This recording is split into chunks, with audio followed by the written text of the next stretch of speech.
Good afternoon from Chicago, Illinois. Welcome to Tourist Railroad Connections, More Important Than Ever, Episode 10. My name is Michael Kuehl, and I'm the president of Dynamic Ticket Solutions. I'm joined by my co-host, Josh Miller, station manager of the North Shore Scenic Railroad. As the pandemic continues to paralyze the world, and most important to everyone here, the tourist railroad industry, more than ever, we need meaningful connections. None of us have the right answers on how to navigate these uncharted waters. No one has ever dreamed of the scenarios we now face. We are working in the dark using our gut instincts to make decisions to try and keep our organizations afloat. Today, Josh and I, along with our panelists, will be furthering the conversation we started 13 plus weeks ago. We don't have all the answers, and we're not claiming to be experts. We're facilitating a dialogue to share ideas and help establish or reestablish connections. We have made available recordings of our past webinars. To access them, simply go to www.dynamicticketsolutions.com and click on the webinars link at the top of the navigation. We would like to encourage you to participate in our discussion. On your screen, you should have a dialog box entitled Go to Webinar Control Panel. And within that box, you should have two sections. If you look at the bottom section, you should notice a gray bar labeled questions, and just below that, another white box with the words type questions here. Simply type your questions and either hit the return or send, and we'll do our best to work your questions or comments into our conversations. So I'd like to get everybody using that box if we could. And if you could let us know whether or not you're open, which kind of ties in today's theme webinar. So Josh. Hi, Mike. Week 10. Yes, week 10. This is our 10th episode, and I'd like to welcome everybody.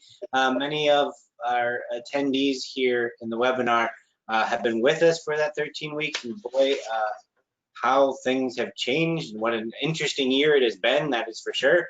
Well, I'd like to thank everybody for sticking with us. I know we have a lot of returning visitors, and we're happy to do this webinar at least monthly for now, and we'll continue on here. We're going to get into our conversation here today, and I'm pretty excited to talk to our guest today. Is John Sprinkle, the co-director and event coordinator of the Whitewater Valley Railroad, and also we have David Ludlow, the retired executive director of the Wilmington and Western Railroad. We have a great conversation coming up here for you, the attendee. This webinar series that we started here with Dynamic Ticket Solutions is specifically for the management and staff of tourist railroads. So that is you. You're watching with us, and the important thing is connections are more important than ever, because we're all doing roughly the same business in terms of what we're trying to get done in terms of operating historic and heritage railroads, while meanwhile trying to navigate the modern world and of course the COVID-19 world, which has certainly thrown a wrench in the year. As Mike mentioned, I'm the station manager for the North Shore Scenic Railroad here in Duluth, Minnesota. So I work in Duluth, Minnesota, which is right at the tip of Lake Superior, and we operate train excursions on a 30-mile stretch of track up the shore of Lake Superior. And we opened back on July 1st, operating 7 days a week. So we've been running train excursions since then. One of the pre-questions that we had from one of our attendees was Alan Camp, who I think is on here with us, and he was kind of curious about how social distancing works on the train. And I've got a photo here of how we've set up our train cars and our coaches to allow for social distancing. You can see how we have it kind of roped off. It ain't pretty, but it certainly gets the message across. We started off with masking tape. We switched over to colored ribbon because it actually looks a little nicer. And we put signs on certain seats, and it's been working. These are two streamlined Great Northern coaches off of the international cars, 1950s. And we block out different sections so we seat every other. And our staff have been empowered as such to be able to move that around if we have to because of a group of 6 or whatever. But most of the time, people are okay with sitting kitty corner to the people they're traveling with. Thanks for throwing that up there, Mike. So that's one of the things that we're going to talk about, and we do want to make this as interactive as possible. That was a question from Alan Kemp when he registered. Brett, again, he's from the Branson Scenic Railroad, fantastic operation there in Branson, Missouri. And we have that question box there. should be on the right side of your screen, and we do want you to participate. And so feel free to ask questions or just make comments, statements. When are you operating? Have you opened your railroad yet? How are things going? And that is what the conversation is about today. Today's a two-parter. The first thing we're going to talk about is those of us who are operating, because the Wilmington Western and Whitewater Valley Railroad are operating their railroads as well as the and how that's going, what are we doing? And then the part two of our conversation here today is about the holidays ahead, and specifically Christmas trains and things like that. So that's what we'll be talking about today. This is a 1-hour show, and we will get you out of here in time for your local news. All right. We're going to start things off by just a little background info about our guests here. John Sprinkle, we're going to start with you. You work at the Whitewater Valley Railroad, a fantastic operation there, and looking forward to coming to visit you someday. But tell me a little bit about your background, how you got to working at the railroad, and kind of your status right now with operating. So by the job that pays the bills for me, I'm a computer system administrator at Wright-Patterson Air Force Base in Dayton, Ohio. So not a train guy by any means, but about 12 years ago, I went to the model train show in Dayton, Ohio, and met some of the folks from the Whitewater that had a booth set up there, and got interested in the railroad, and jumped in with both feet, and here I am today. So we're in rural Indiana, so well off the beaten path, but we're within a 90-minute drive of Cincinnati, Indianapolis, Fort Wayne, Dayton. So being in the rural area, but we've still got the big cities to draw from. And it's just a great operation, and love to see any of you to come and visit. Terrific. All right. Well, thanks for joining us today. And you guys have been operating in July here? Yeah, we kicked off our season on July the 4th, and we've had good attendance every day so far. We've done a Wild West train, a Civil War train, a couple of murder mystery trains, train to dinner, and we've got a Wild West train to dinner tomorrow evening. All of our dinner trains have sold out so far, with, of course, about half capacity with social distancing, but still, sure. Things are going relatively well considering what's going on in the world right now. Excellent. Well, thanks for joining us here today. We'll come back to you in a second, talk a little bit about how that's going a little bit more. But let's talk about David Ludlow, and welcome you to the show here. Tell me a little bit about your background with the Wilmington and Western there in Wilmington, Delaware. I've learned today the only operating heritage railroad in Delaware. And then kind of the status of the railroad right now. First of all, thanks for having me, both Josh and Mike. I'm happy to be here. It's actually a lot of fun. For those of you who don't know, Wilmington and Western Railroad is a heritage railroad in Wilmington, Delaware, on the eastern seaboard, about, I don't know, 35 miles from Philadelphia, maybe about 60 miles from Baltimore. We have a 10-mile piece of track. It was old Baltimore and Ohio track. We operate 10 miles of it, and we maintain everything with very little help. Most everything we do is through ticket sales. Our capital improvements are in buildings or major capital improvements or expenditures are done through nonprofit fundraising and grants. But the ticket sales is how we pay our small staff, and the trains are all staffed, and a lot of the training and everything done, and even the track work's done by volunteers.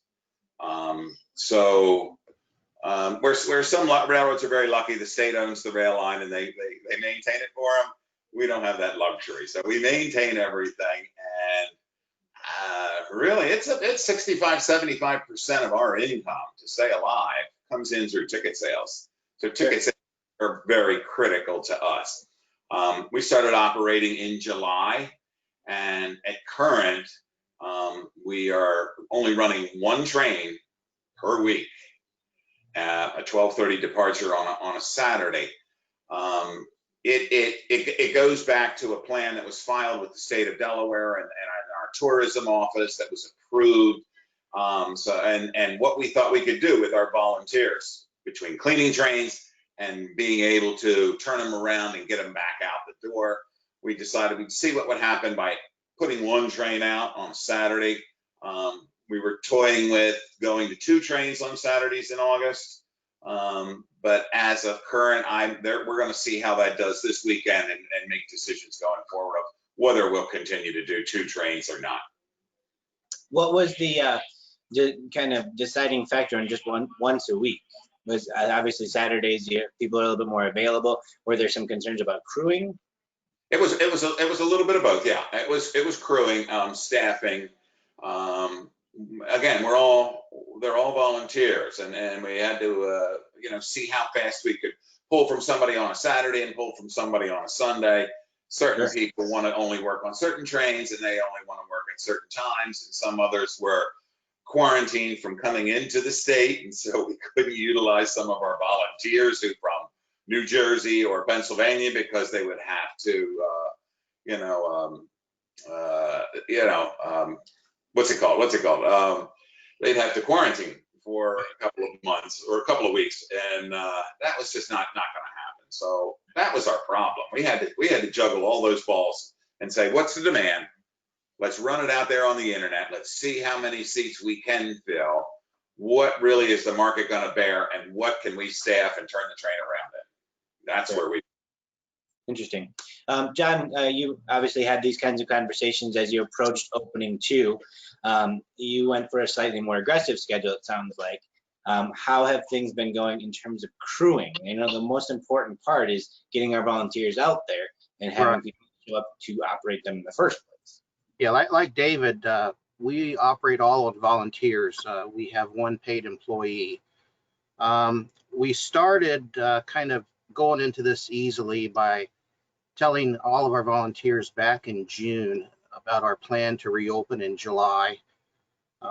We reopened our shops in the middle of June and invited any interested member to come out and kind of help get things ready and talk about any policies and procedures we were going to do to protect both passengers and volunteers. And honestly, there was some volunteers that have chosen not to come out and help, and we respect that.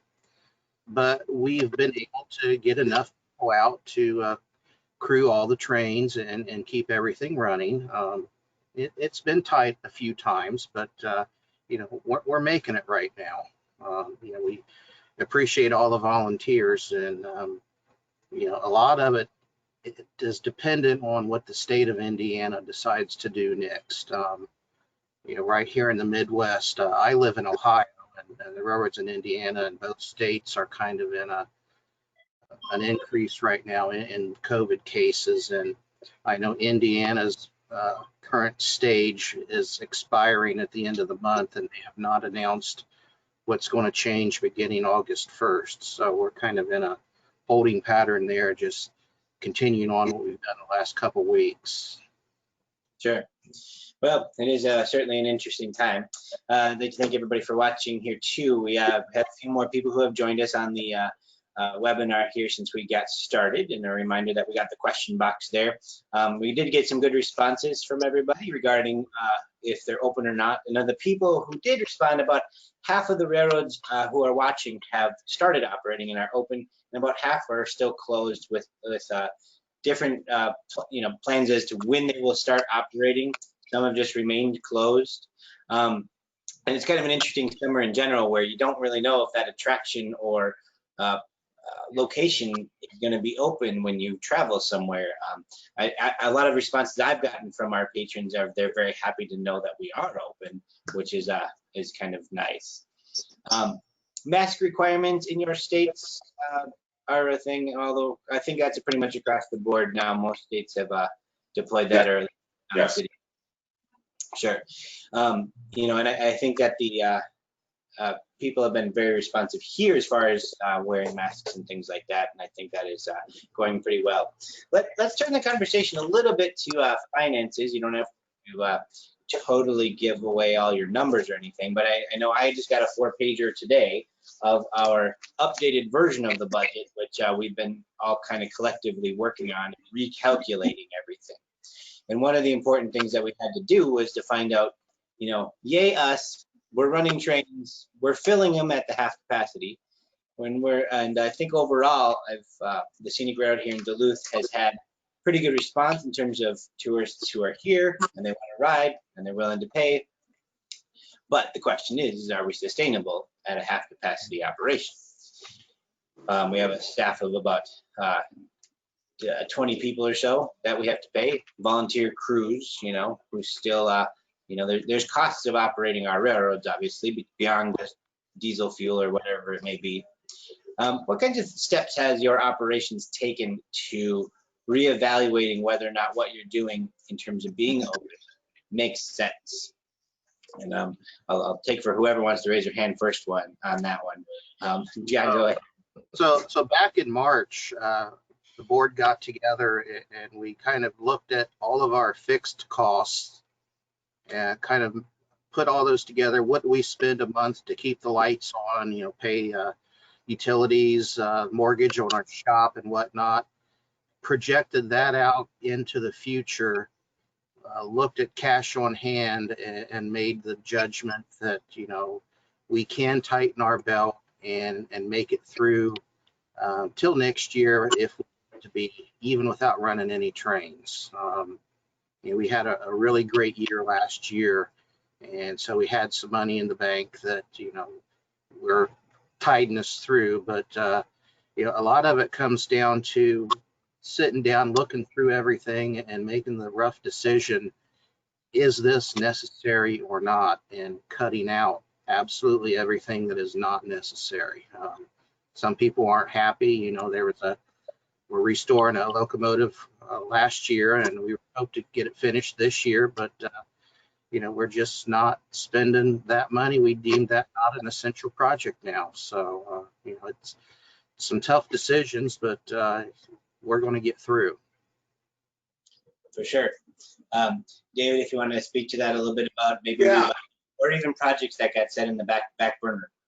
The very similar. I think our board of directors and staff were much more hopeful that I guess there was, at least what I saw, a lot of belief in, well, if we can open June 15th, the state of Delaware was saying, and then maybe we could open in July. There was a lot of anticipation that somehow these magic dates were going to make things turn the corner real quickly. Right. These dates that everybody started to put a lot of faith in said, oh, okay, life as we remember it is going to come back on those days, and people are going to start buying a lot of tickets, and it's all going to be behind us. Well, it didn't happen that way. It didn't happen that way at all. And, we actually, as everyone would know, turned a corner in the other direction in many places. So the board has done exactly the same as what John was just saying, and that was projections. We have cash. Yeah, we have cash, and we have, let's see, 2, 4, 5, 6, 7 employees. And we had to take a hard look at, do we really want to keep them on full time? Do we want to start reducing their hours? Things like that. Just recently, it became pretty apparent that we're going to have to start reducing some hours. We have to cut our losses here, expense-wise from the employee standpoint, because we aren't running the traffic and we don't have the ridership. It's just staring you in the face. So they decided to tighten the belt, I guess you'd say, and kind of rein things in. We're going to still continue to run the trains. We're going to still continue to, advertise. When we start getting into some of our bigger money makers like the autumn leaf and, Santa Claus and holiday lights, we're going to talk about those in a few minutes, right? But it remains to be seen how well we're going to be able to do there. And it's just, I think people do want to come out. They do enjoy riding with us. We have social distancing, we have masking, and everything seems to work. We have good flow of traffic with people in the parking lot and through the gift shop. That all seems to work relatively well. We put in, handleless, water dispensers and faucets and, sanitizers and things like that. All of that helped. But we're we're going to go to 2 trains coming in August. And we're going to really take a hard look at it and see how well we're doing with those numbers and see whether we can continue to sustain or whether the ridership just isn't going to be there. So yeah, the board of directors has said we're going to tighten in. No unapproved expenditures. Everything has to be looked at, and we're going to watch exactly what we're doing in our downtime. What renovations can we get done? What capital improvements can we get done? What kind of things can we do on the coaches that we've been deferred maintenance? Let's get that stuff done too. And then we'll see where the environment and the landscape goes as we get into the fall. For sure. Certainly unfortunate, I guess, on all of our levels, and I think every railroad, all the way up to some of the bigger players here. I know we have Eric Hatter from the Grand Canyon Railway, which is, obviously a much larger operation than some of us are. I think all of us have the same projects in the background though, because we're still working with heritage equipment, and there's one car that's was gonna get redone this year, or the locomotive that was gonna get restored, and all of those things, or many of those projects have certainly gotten put aside for a while. Mike, I'm going to turn to you and see if we have questions from the audience that you'd like to share for the conversation.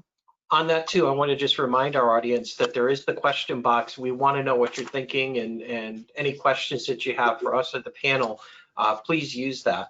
But there was one that came in when people were registering that I thought was kind of interesting for us. David Cauldron from the Richmond Railroad Museum asks, how do you have fun in unfun times? And I think, you could extend this not only to, the railroad, but also how do you engage your guests? For sure. That is a very good question for the group. What kinds of things have we done? I guess I'm just going to translate that a little bit to still make this a really great time, and a time when everyone's got masks on and, it's hard to relay smiles and things like that. Has anything particular changed about your general excursion itself, or how the staff interacts, things like that? Well, one thing that we eliminated from the very beginning is the conductor does not have any contact with the passengers as far as punching tickets, taking stubs. Or asking the passengers to tear the stub off themselves, and we take a little basket and let them drop them in the basket. But we are still ensuring that the conductor has a mask on, and he still walks up and down the aisle and speaks with all the passengers. It is really difficult interacting in the way we are used to. Right. But everybody seems to be happy and respectful of the things that we have to do to keep everyone safe. Sure. David, any thoughts on that? Yeah, Josh, it is kind of funny.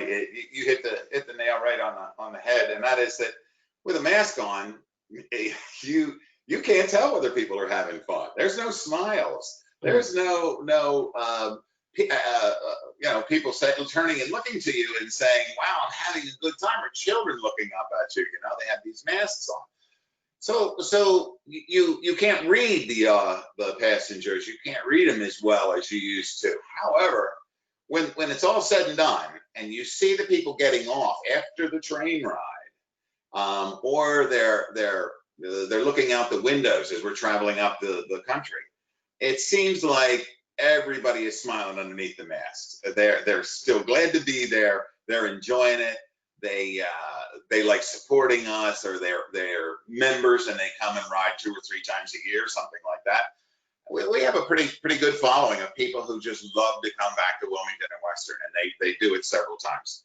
And so when they get off the train and the children can run around and they can go back to the car or whatever, hold mom and dad's hands and then skip down the sidewalk to the parking lot, you can tell that they still had a good time. Now, are the volunteers having as much fun? Because they may not be interacting. That whole thing is a little different. Volunteers have taken this in a very strange way. Some of them are a little, well, I guess reluctant maybe, but still want to be on the train and still want to help out. But at the same time, we're not necessarily helping people down the steps anymore.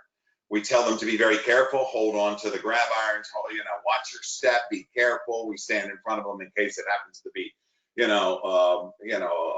an elderly person that might have trouble stepping down, but for the most part, we're not touching anyone. We're not doing that. So the interaction from the volunteers had been fun. I don't know. I guess you really have to ask them, and it's an interesting question that I just don't know the answer to. I think our patients are having fun. I do. I was thinking of you always had the handout as a conductor to help people down the steps, but you can't do that obviously now. How that is taken out. I guess here in Duluth, the Scenic Railroad, we never really added a layer in terms of making things more fun. Just to go back to the question itself, we didn't really make it a more fun experience. But I think one thing that I really keep stressing to my bosses and the board is that we send out post-ride surveys, and we are running about 10% higher overall satisfaction than we would normally with the same exact excursion, essentially doing the same exact thing as we would be from year to year. And, running at, usually it's about an 85%-ish, 10. And right now we're running at 93% perfect 10, which we haven't really done anything different in the sense other than there's half capacity and people have to wear masks. And I think that's kind of an exciting thing. We have another question here from the audience that I think we should definitely get to from one of our best audience members, or most loyal audience members. That's for sure. Brenda Rouse from the Arkansas, Missouri asks, are there any problems with guests not wanting to abide with the CDC guidelines, wearing masks during the rides? Specifically, anybody had any major issues with that? Indiana's mandatory mask policy just started this past Monday. So we have not had any trains where the passengers are required. However, from the very beginning, we have sent out a pre-trip email to all the passengers, strongly encouraging them to wear masks. We have always required all of our volunteers and employees to wear masks while in the presence of passengers. And there have been a few people who, have been reluctant to follow the rules. And what we're planning on doing starting this week with the mandatory mask is, if someone doesn't wear a mask, we're going to say, would you like to have a mask? We have some that we will give you. And if they refuse, but still follow along with social distancing, I think we're going to probably let it slide versus get into a big confrontation with them in front of other passengers. Hopefully it doesn't come to that. Everybody has been very respectful so far, but there's always the very, very small majority that wants to cause trouble. And if it comes down to it, the sheriff is only a phone call away. That's the ultimate thing, and I hope that never comes to it. But legally, we have to follow all of the state and local mandates, and I'm sure people will understand that. Sure. We have not had any real issues. It seemed like people were very respectful of it. Here in Delaware, we've had a mask law for quite some time. And I think people just kind of expected it. And while it can be, sometimes we may be only going 10 miles per hour, all the windows are open.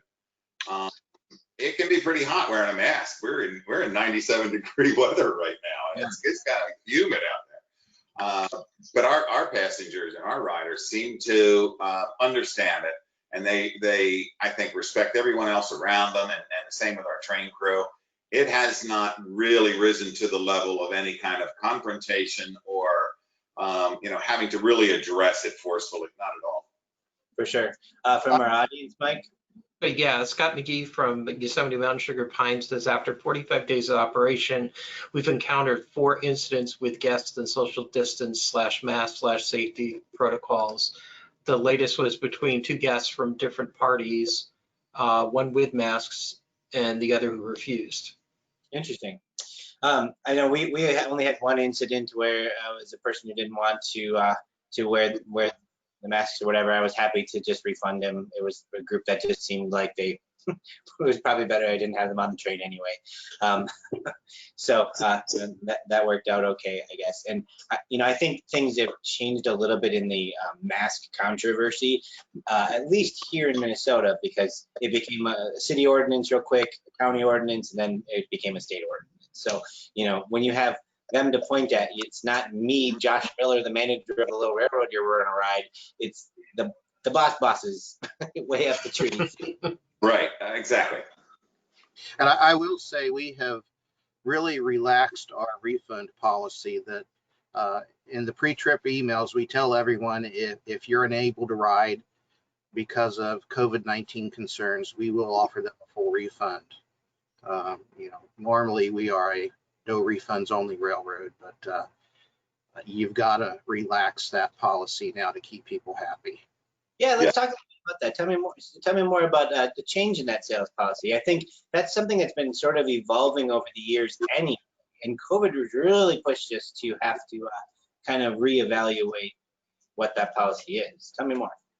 So, in the past, we were completely all sales final, no refunds, and except for very special circumstances. I know working with rail events on Polar Express coming up this year, one of their requirements is a liberal refund policy. And we discussed it at the board level, and we kind of agreed to more or less move that same policy across the board, that we would rather refund somebody their money that maybe has been in contact with COVID or themselves aren't feeling well, rather than have them feel obligated to come and ride the train and possibly infect other passengers or a volunteer. And not a lot of people are requesting refunds. It's less than what I thought we would, but everybody's appreciative. I know, Michael, we're one of your customers, and you have waived all the associated fees, refunds right now. So, the customers get back all of their money, and it's been well received. One little side story, we have a Easter Bunny Express that we have at Easter time every year. Obviously that got canceled. We sent out an email to all the pre-booked passengers telling them, you can have a refund or you can hold on to your tickets, and we're probably going to reschedule that later in the year.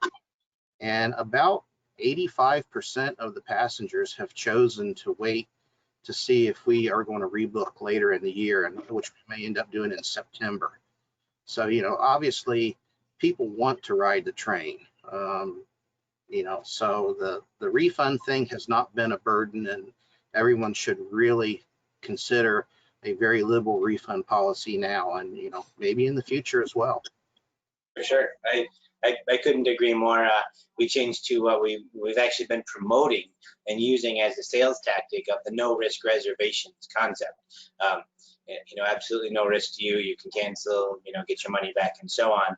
And we, at the same time, in the background, have started kind of a different way of channeling funds from when a ticket comes in and building up a little sales reserve for that and how we operate there. David, anything on that? Yeah, we have a very liberal policy, and we always have, even pre-COVID. We always tried to encourage people to say, well, how about we use the tickets on another train later on in the season? We'll give you a credit. You can book with us at Christmas, and we'll honor them then, whatever. We tried to always be very flexible, but if people today, a little bit more today, but even then, we would say, if you really want to cancel your tickets and you don't want to be there, we're more than happy to refund your money. Sure. You have to do that without a doubt. Sure. Yeah. Well, especially in this climate or whatever. Anything else you guys want to add with the current discussion here, just about general operating and things? Otherwise, I'd like to transition here into holidays, but I don't know if there's anything else you wanted to add. One thing I'd like to add is communication is critical right now. You've got to communicate with your passengers. They buy a ticket, they get an email with a receipt, they get another email with a pre-trip message about COVID-19 policies and procedures, and they get a post-trip email thanking them for coming. I can't say enough how important it is to communicate, do it more than you think you need to. And if people know what to expect, I think they have a better time. I think that is very true. Yeah. Mike, any questions from the audience there? We did have one from Alan Wishengrad from Whitney Railroad Museum. What type of sanitizing are you doing between trains, and have you increased the departure times to allow for cleaning? So we purchased an electrostatic fogger. It's about $1,000 piece of equipment. It's rechargeable, and you mix up this solution and put it in it, and it takes maybe 10 minutes to sanitize the entire train with it. We do the station once a day. We do the train in the morning or the night before, and then during our layover. And it's very easy to do and has not really needed to change any departure times. Does it dry in time for the? Yeah, it's a very, very fine mist, and so it dries very quickly. Oh, interesting. Wow. Yeah. We talked about that. We bounced that idea around. As I was saying earlier, we're going to try our 2-train day coming up for the first time this weekend, and remains to be seen whether we're going to stay with a 2-train day. I sit and listen to everybody else, and I'm thinking, wow, maybe we're missing the boat here. Maybe we ought to run a little bit more traffic. But again, we have only so many volunteers that we can work with, and one of the big concerns was, how are we going to sanitize train? So we did exactly that. We decided that we would, rather than be a 2:30 departure, we were going to put it to a 3 p.m. departure. That gave a little bit more time for the staff to go through, wipe everything down, clean it, and take care of it, and dress it all up and get it ready to go again. That's exactly what we did. Just delayed the train. Sure. Yeah, I mean, I guess speaking for us, it's very tricky because we have had very few volunteers this year. There's a lot of them, because they're older and whatever, and they're still kind of hiding at home. However, the staff has been more than ambitious to get back to work, and we're fortunate to have a paid cleaning crew and have a paid car attendant crew. And so in between trains, we have about 45 minutes from our 3 trips a day. There's 45 minutes in between the 2 stop layovers or whatever. And we actually have kind of an overlapping cleaning system where the car cleaners go through while the car attendants are doing any necessary restocking, and then they actually go through and do another wipe. So that's kind of how we've been operating, and it's been working pretty well. We follow up and check in on how that's going, and it's working. Again, it's paid staff. Was that machine a hard machine to find, John? No, we went to our janitorial supply company, and they sourced it for us. I can get the particulars and send it to Michael if anybody wants the name brand and stuff. Yeah, it sounds like the answer if you're going to run multiple trains. Well, and it sounds like it's fairly quick too. You should by the way, get a commission before you send out that link. Yeah, it is expensive. The unit itself is about $1,000, and the solution is not cheap, but it does go a long way. And I mean, I don't want to say this too much, but I mean, we are all the managers here, and it almost adds a little bit of smoke and mirror effect of like, look, we're cleaning it. It's like it's a kind of a show that if you're a passenger standing in line and you're concerned about that, look, I can see them smoking and fogging a train. I mean, right, it is smoke and mirrors. All right, guys. Well, we are about 20 minutes away from the end of our show here, and I do want to transition the conversation into it's a little bit of crystal ball looking and stuff of the holiday season ahead. We are approaching what many of us rely heavily on the fall colors magic of using that word in your marketing, and then into pumpkin trains, and then one of our biggest important pieces of our budget would be that holiday Christmas train tradition that we're doing. Let's first talk a little bit about what you guys currently do, and then some of those preliminary conversations, if you can look into a crystal ball ahead of what is the holiday season going to be like. I'm going to start with David because is because you guys kind of do your own special stuff, special sauce as far as your Christmas operation goes. John, I know you guys work with rail events, and it will be interesting to talk a little bit about how they have been. Here at the Scenic Railroad in Duluth, we do our own kind of operation too, called the Christmas City Express. So let's start with David. About, have you had some of those preliminary conversations about Christmas? Nobody has the answers here yet, but Okay, let me at least say this is how we've done it. Yeah, we've always been, I think, a little bit unique. We've never done any of the big rail events because we can maximize our capacity and our loadings with what we've been doing. We don't have any more coaches. We can fill everything. Right. And have a really good season at the end by having our little package with is a real bearded Santa who comes from the Society of Real Bearded Santa. So if you've never had a real bearded Santa, you should have one. And he's a great guy, and he has Santa's helpers. He comes through the train and spends a lot of time. He sings with the audience. He has bells. He has the whole bit. He's a very good actor, and that keeps bringing people back. As you start to get into closer to Christmas time, we do these things called holiday lights, where we power up the entire train set, and we have lights all over the outside, literally hundred-thousands. And these are all twinkling and blinking and going along, and then we travel up through the woods at night. And we turn these people around very quickly. These trips are 45 minutes, 15 minutes to change out the train and get the next people on. And we're putting, 200 people on a train a night, and we might be running 5-6 trains a night. So that's a lot of people coming through the door, one right after the other, and the parking lot is barely changing and rolling over before we can bring in the next set of people.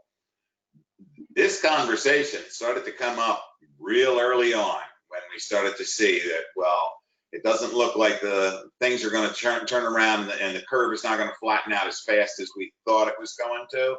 So what are we going to do? I'm real curious today to see what the rest of the people are going to be doing in the countryside, because what kind of operations they have, and how are they going to socially distance this volume of people. As I said, I think we did last year before, we did 16,000 people in December. That's huge for us. That's a lot of people, and it was in holiday lights. It really was. So okay. And we had them packed in. We really did, one on top of another, and the station platform is full of people. We have to take a very, very hard look at how we're going to do this year. And we're just bouncing around different ideas right now. I believe the staff is going to meet with Santa. He was going to make a special trip down, and he was going to talk to us about what we could do and what he was willing to do and what he felt he was comfortable to do. A lot of that will be based on that, I think. Sure. John, where are you guys at with So we're planning on running all of our normal fall and winter events. October, November, December are our biggest months of the year. October, of course, we have our pumpkin liner trains. We also have our fall foliage trains. And we also do what we call our ghost train, which this year we're going to run on 4 weekends, on Friday and Saturday night. And, planning for all of those is moving ahead, just like, other than social distancing and masks and everything, no big changes there.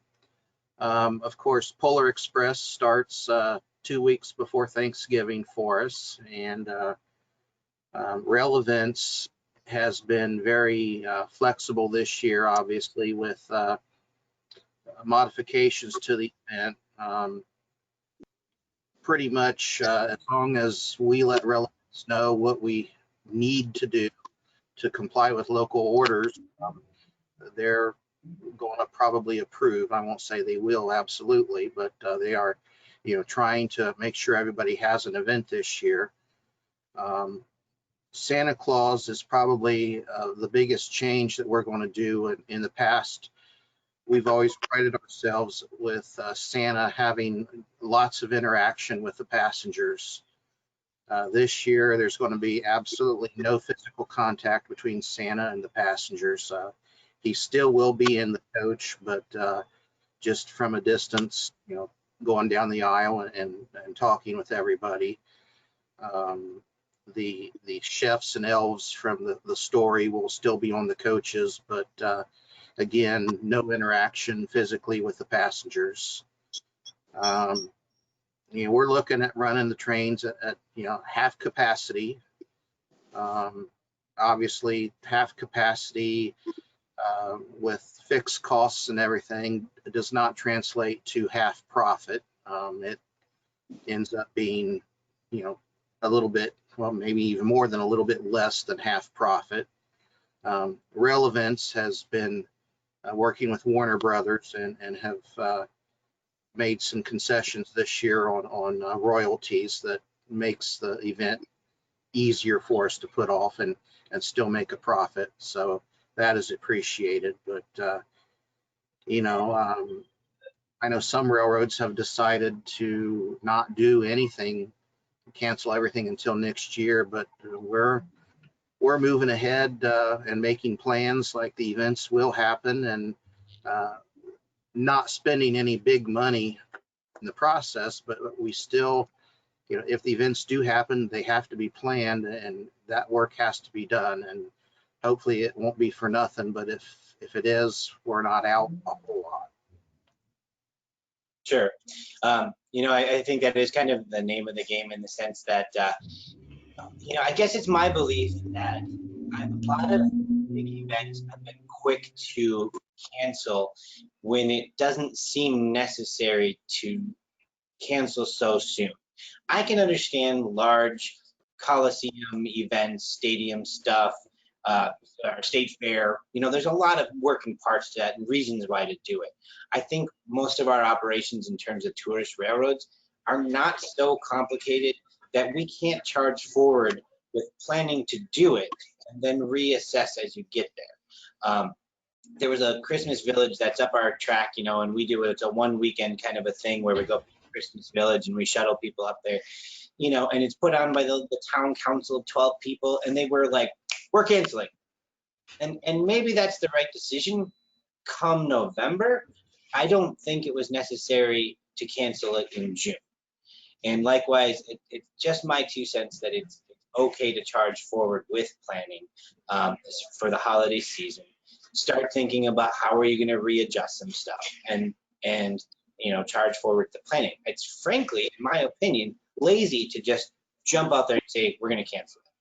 Because I think there are ways that you can participate in business as well. And one might argue, well, that's irresponsible. We're trying to keep everybody safe. Well, gas stations are open, hotels are open, until we go back to quarantine world. I think it's our responsibility as managers of railroad operations that rely on selling a ticket. It's our responsibility to be having the conversation on how to sell the tickets. I'll get off the soapbox here and turn to Mike here for a question related to how will we adjust and plan ahead? Yeah, Tom Hutchinson from the New Hope Valley Railroad's asking, do we think Santa will have to wear a mask? Lucky Santa has a mask built in, I think. It's From Rail Events, everybody has to wear a mask, volunteers, crew, staff, everybody, including Santa Claus. He'll just have a mask on underneath his beard.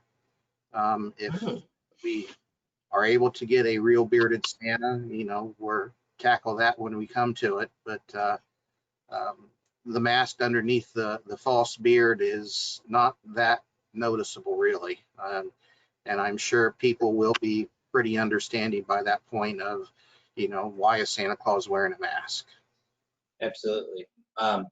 Yeah, I mean, I would foresee. We have the real beard Santa too, though, and you can't get it underneath the bearded. So there is that. But I mean, we're all used to seeing each other wearing masks as well. And there are also clear face shields available that would work too. That could be a solution as well. Well, real quick though, John, you did mention, you know, the rail events requirement. Did they release their own set of specifications? Yeah, they have some guidelines. You know, there's a small set of them that are hard requirements, you know, social distancing, masks, liberal refund policy. But nothing that I felt was unreasonable, and they're willing to work with all the various host railroads on local and state variances to make it work. You know, again, as long as we communicate with them of what we are planning on doing, I think they're going to be receptive to the changes. We do have to have them a safety plan by the 1st of September about how we will be running the event. And, you know, obviously the other railroads that don't have Polar Express, you may still want to consider some sort of a plan on your own to have available. One other thing, you know, we've been selling Polar Express tickets since January. Now more than ever in the past, we need to make sure that ticket money goes into a separate holding account or some separate line on the ledger, and that absolutely does not get touched until when or if the train runs. And if we have to do refunds, we don't want to have to end up borrowing money to make good on refunds. So, you know, we need to escrow those ticket funds now. Absolutely. That's a very good thing to bring up. I mean, what we are talking about is accrual accounting of, you know, we really shouldn't be spending the money until the train leaves the station just because somebody made a reservation. Now, we all know that that's not necessarily realistic in our operations that are running on shoestring budgets a lot of the time. We have to spend some of that. However, you know, now more than ever, it really is important to have that backup supply, because there was a point there we were looking at whether or not we actually could do refunds for the summer if we had to shut down back in, you know, the spring and winter when we were going into all this.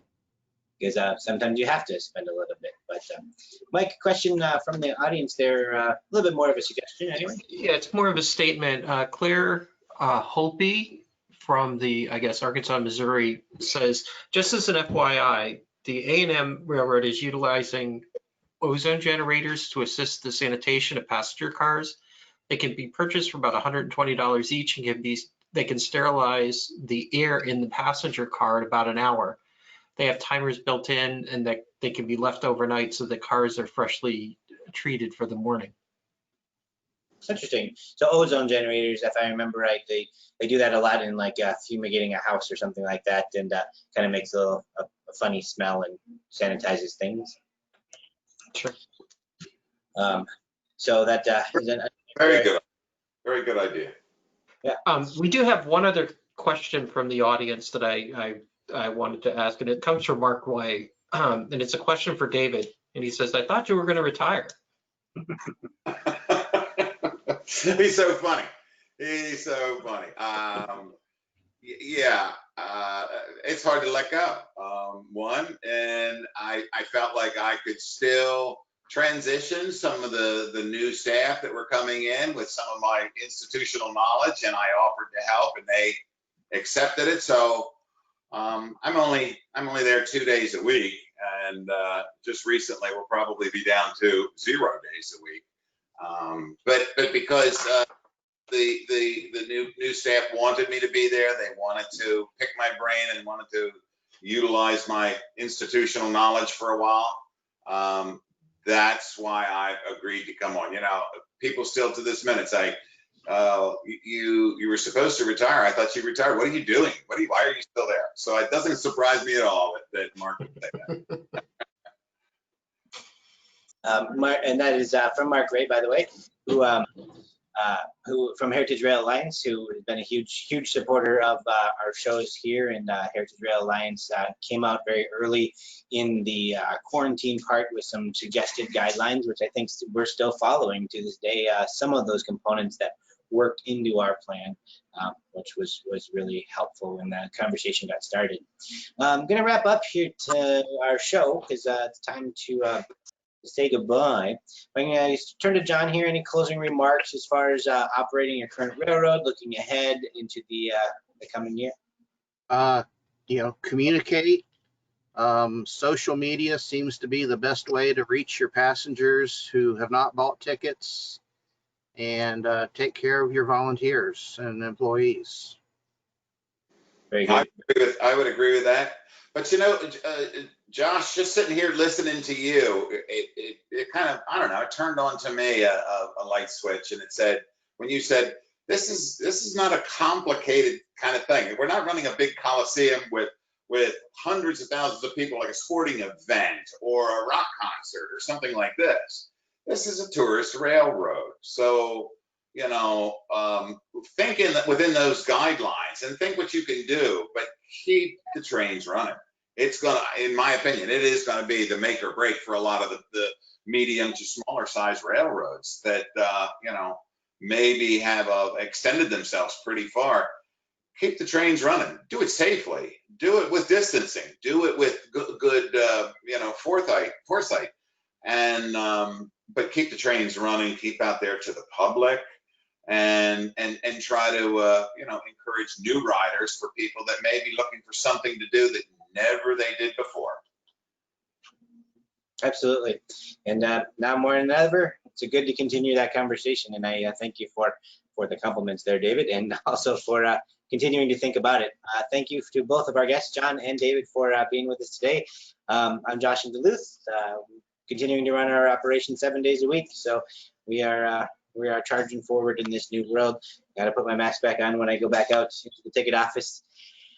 But I do want to encourage everybody to stop by Dynamic Ticket Solutions, their website.